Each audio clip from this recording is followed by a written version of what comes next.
first told you yesterday about a shooting in Landover just steps away from a funeral home. Now, our Maryland Bureau Chief, Brad Bell, is learning more about the man who died in that shooting.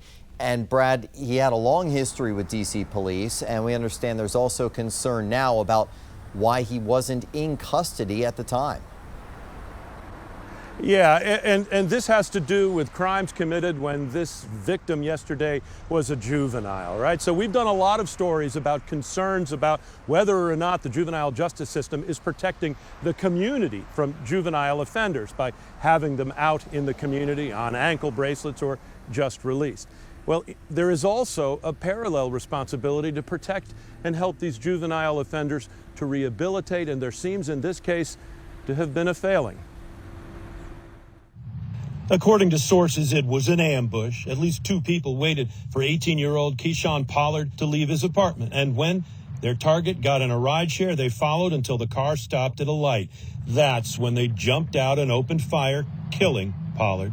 Now, Pollard's death is raising new questions about the juvenile justice system because Pollard was wearing an electronic monitoring ankle bracelet from D.C.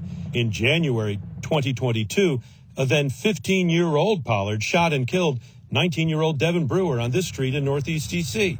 The next day, he was caught on camera doing this much-publicized armed carjacking of a D.C. council candidate. He was convicted of the murder in 2023 and handed over to D.C.'s Department of Youth Rehabilitation Services. We've learned he was released from custody in July of this year, just 2 years after the murder. Now, reached by phone, Deneen Wright, the mother of the teen killed by Pollard, is wondering how that could be. I'm just shocked. I'm really shocked at this, and I do think that the system could have definitely done better to protect him. And we weren't even given any notice that he had been released. So I'm really shocked to know that he was out.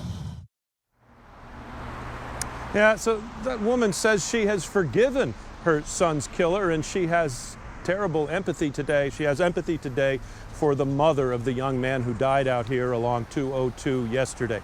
So we have sent the Department of Youth Rehabilitation Services in the district an email. We have asked some questions. We've asked for comment. We have not yet heard back.